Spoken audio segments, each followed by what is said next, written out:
역사 비하인드 5. 다시 보는 육사 교장의 편지. 개혁과 신진의 주체 젊은이들에게. 우리 대한민국의 장래를 짊어질 개혁과 신진의 주체 젊은이들이여, 여러분들은 5, 60대가 겪은 아픔을 얼마나 알고 있는가? 그대들은 조국을 위하여 과연 얼마만큼 땀과 눈물을 흘렸는가? 지금 여러분들이 누리는 풍요로움 뒤에는 지난달 5, 60대들의 피와 땀과 눈물이 있었다는 것을 결코 잊어서는 안 된다. 5.16 혁명 직후 미국은 혁명 세력을 인정하지 않았다. 만약 그들을 인정한다면 아시아 또는 다른 나라에서도 똑같은 상황이 발생할 것이라는 우려에서였다. 그때 미국은 주둔 원조도 중단했다. 당시 미국 대통령은 존 F. 케네디, 박정희 소장은 케네디를 만나기 위해 태평양을 건너 백악관을 찾았지만 케네디는 끝내 박정희를 만나주지 않았다. 박정희 소장과 수행원들은 서러워서 한없는 눈물을 흘렸었다. 가난한 한국에 돈을 빌려줄 나라는 지구상 어디에도 없었다. 지푸라기라도 잡고 싶은 마음에 우리와 같이 분단된 공산국 동독과 대치한 서독에 돈을 빌리려 대사를 파견해서 미국의 방해를 무릅쓰고 1억 4천만 마르크를 빌리는 데 성공했다. 당시 우리는 서독이 필요로 한 간호사와 광부를 보내주고 그들의 봉급을 담보로 잡혔다. 고졸 출신 파독 광부 500명을 모집하는데 4만 6천이 몰렸다. 그들 중에는 정규대학을 나온 학사 출신도 수두룩했다. 면접을 볼 때 손이 고와서 떨어질까 봐 까만 연탄에 손을 비비며 거친 손을 만들어 면접에 합격했다. 서독 항공기가 그들을 태우기 위해 온 김포공항에는 간호사와 광부들의 가족, 친척들이 흘리는 눈물로 바다가 되어 있었다. 낯선 땅 서독에 도착한 간호사들은 시골 병원에 뿔뿔이 흩어졌다. 말도 통하지 않는 여자 간호사들에게 처음 맡겨진 일은 병들어 죽은 사람의 시신을 닦는 일이었다.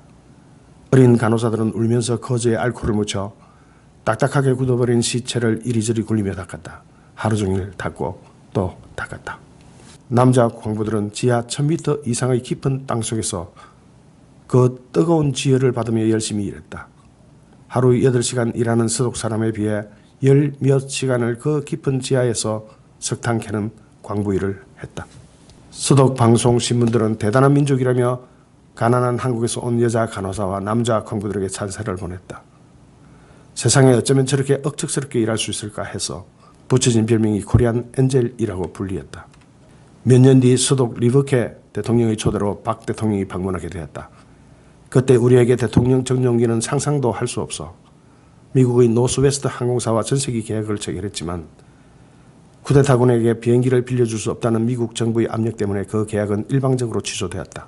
그러나 서독 정부는 친절하게도 국빈용 항공기를 우리나라에 보내주었다. 어렵게 서독에 도착한 박 대통령 일행을 거리에서 시민들이 플랜카드를 들고 뜨겁게 환영해 주었다. 코리안 간호사 만세, 코리안 광부 만세, 코리안 엔젤 만세. 영어를 할 줄 모르는 박 대통령은 창밖을 보며 감격에 겨워 땡큐, 땡큐만을 반복해서 외쳤다. 서독에 도착한 박 대통령 일행은 리버케 대통령과 함께 광부들을 위로 격려하기 위해 탄광에 갔다. 고국의 대통령이 온다는 사실에 그들은 500여 명이 들어갈 수 있는 강당에 모여들었다. 박 대통령과 리버케 대통령이 수행원들과 함께 강당에 들어섰을 때 작업복 입은 광부들의 얼굴은 시커멓게 걸려 있었다. 대통령의 연설이 있기에 앞서 우리나라 애국가가 흘러나왔을 때 이들은 목이 메어 애국가를 제대로 부를 수조차 없었다. 대통령이 연설을 했다. 단지 나라가 가난하다는 이유로 이영만리 타국에 와서 땅속 1000m도 더 되는 곳에서 얼굴이 시커멓게 걸려가며 힘든 일을 하고 있는 제 나라 광부들을 보니 목이 메어 말이 잘 나오지 않았다. 우리 열심히 일합시다. 후손들을 위해서 열심히 일합시다. 열심히 합시다. 눈물에 잠긴 목소리로 박 대통령은 계속 일하자는 이 말을 반복했다. 가난한 나라 사람이기 때문에 이영만리 타국 땅 수천 미터 지하에 내려가 힘들게 고생하는 남자 광부들과 굳어버린 이방인의 시체를 닦으며 힘든 병원 일을 하고 있는 어린 여자 간호사들, 그리고 고국에서 배 곪고 있는 가난한 내 나라 국민들이 생각나서 더 이상 참지 못해 대통령은 눈물을 흘렸다.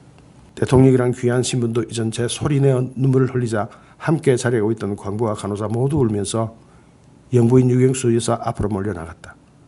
어머니 하며 유경사의 옷을 잡고 울고 그분의 옷이 찢어질 정도로 잡고 늘어졌다. 유교사도 함께 울면서 내 자식같이 한 명 한 명 껴안아주며 조금만 참으세요라고 위로하고 있었다. 광부들은 리버케 대통령 앞에 큰절을 하며 울면서 고맙습니다. 한국을 도와주세요. 우리 대통령님을 도와주세요. 우리 모두 열심히 일하겠습니다. 무슨 일이든 하겠습니다.를 수없이 반복했다. 연설이 끝나고 강당에서 나오자 미처 그곳에 들어가지 못한 여러 광부들이 떠나는 박 대통령과 유경수 의사를 붙잡고 우리를 두고 어디 가세요? 고향에 가고 싶어요. 부모님이 보고 싶어요. 하며 떠나는 박 대통령과 유경수 의사를 놓아줄 줄 몰랐다. 호텔로 돌아가는 차에 올라탄 박 대통령은 계속 눈물을 흘렸다. 옆에 앉은 리브케 대통령은 손수건을 직접 쥐어주며 우리가 도와주겠습니다. 서독 국민들이 도와주겠습니다. 라고 힘줘 말했다. 서독 국회에서 연설하는 자리에서 박 대통령은 돈 좀 빌려주세요. 한국에 돈 좀 빌려주세요. 여러분들의 나라처럼 한국은 공산주의와 싸우고 있습니다. 한국이 공산주의자들과 대결하여 이기려면 분명 경제를 일으켜야 합니다. 그 돈은 꼭 갚겠습니다. 저는 거짓말을 할 줄 모릅니다. 우리 대한민국 국민들은 절대로 거짓말을 하지 않습니다. 공산주의자들을 이길 수 있도록 돈 좀 빌려주세요를 반복해서 말했다. 당시 한국은 자원도 돈도 없는 세계에서 가장 못 사는 나라였다. 유엔에 등록된 나라 수는 120여 개국. 당시 필리핀 국민소득 170불, 태국 220불 등 이때 한국은 76불이었다. 우리 밑에는 달랑 인도만 있었다. 세계 120개 나라 중에 인도 다음으로 못 사는 나라가 바로 한국이었다. 1964년 국민소득 100달러. 이 100달러를 위해 단군 할아버지부터 무려 4600년이라는 긴 세월이 걸렸다. 이후 그대들이 말하는 이른바 우리 보수 수구 세력들은 머리카락을 잘라 가발을 만들어 외국에 내다 팔았다. 동네마다 엿장수를 동원하여 머리카락 파세요 파세요 하며 길게 나들인 아낙네들이 머리카락을 모았다. 시골에 나이 드신 분들은 서울 간 아들놈 학비 보태주려 머리카락을 잘랐고 먹고 살 쌀을 사기 위해 머리카락을 잘랐다. 그래서 한국의 가발 산업은 발전하게 되었던 것이다. 또한 싸구려 플라스틱으로 예쁜 꽃을 만들어 외국에 팔았다. 곰 인형을 만들어 외국에 팔았다. 전국에 쥐잡기 운동을 벌였다. 쥐털로 일명 코리안 밍크를 만들어 외국에 팔았다. 돈 되는 것은 무엇이든지 다 만들어 외국에 팔았다. 이렇게 저렇게 해서 1965년 수출 1억 달러를 달성했다. 세계가 놀랐다. 저 거지들이 1억 달러 수출을 해? 하며 한강의 기적이라고 전 세계가 경이적인 눈빛으로 우리를 바라보았다. 조국 근대화의 저만은 서독에 파견된 간호사들과 광부들이었다. 여기에 월남전 파병은 우리 경제 회생의 기폭제가 되었다. 참전 용사들이 전후수당 일부로 경부 고속도로가 건설되었고 이를 바탕으로 우리 한반도에 동맥이 힘차게 흐르기 시작했다. 우리가 올림픽을 개최하고 월드컵을 개최하고 세계가 우리 한국을 무시하지 못하도록 국력을 키울 수 있었던 것은 그대들이 수구 보수 세력으로 폄훼하는 그때 그 광부와 간호사들 월남전 세대가 있었기 때문이다. 그대들이 명심할 것은 그때 이방인의 시선을 닦던 간호사와 수천 미터 지하 탄광에서 땀 흘리며 일한 우리의 광부, 목숨을 담보로 이국 전선에서 피를 흘리던 우리 국군 장병, 장렬하는 사막의 중동 건설 현장에서 일한 50대가 흘린 피의 땀과 눈물이 있었기에 그대들 젊은 세대들이 오늘의 풍요를 누릴 수 있다는 사실을 결코 잊어서는 안 된다. 반전과 평화대모를 외치며 거리로 몰려나와 교통 질서를 마비시키는 그대들이 과연 아버지와 할아버지 세대를 수구 세력으로 폄훼할 자격이 있는가? 그들이 그때 땀 흘리며 일한 오늘의 5, 60대들을 보수 수국 세력으로 폄훼하기에 앞서 오늘의 현실을 직시하라.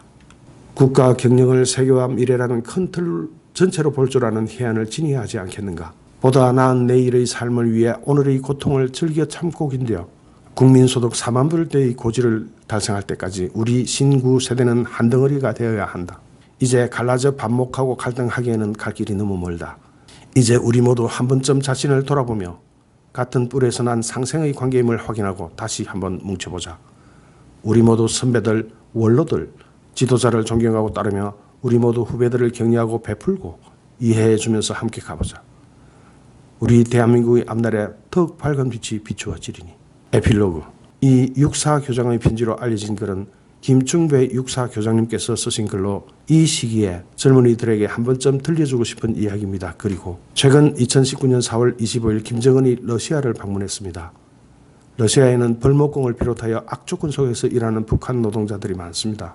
러시아에서는 당연히 김정은이 북한 벌목공을 비롯한 파러 근로자들을 만나 그들의 노고를 격려할 것이라는 예상이 나왔습니다. 그러나 김정은은 2박 3일간의 일정 동안 그들을 외면했습니다. 베트남, 싱가포르 등 김정은이 다른 나라를 방문했을 때도 마찬가지였습니다. 전문가들은 그 이유가 김정은의 안전 때문이라고 했습니다. 그들 중 누가 김정은에게 테러를 가할지도 모른다는 위기감 때문이었다고 했습니다. 앞으로도 영원히 김정은이 파러 근무자들을 만난다든지 그런 일은 없을 것이라고들 합니다. 그리고 북한을 탈출한 어떤 탈북민은 말합니다. 김정은에게 그들은 그저 김정은의 기범조를 비롯한 북한 상류층의 벤츠와 위스키를 위한 외화벌이용 소모품일 뿐이라고. 박정희 대통령과 유경수 여사처럼 파독 광부 간호사들과 함께 울면서 조국의 미래와 번영을 위해 통곡할 그런 지도자 개념은 아예 없다고. 좋아요, 구독하기, 공유하기는 저에게 엄청난 힘이 됩니다. 감사합니다.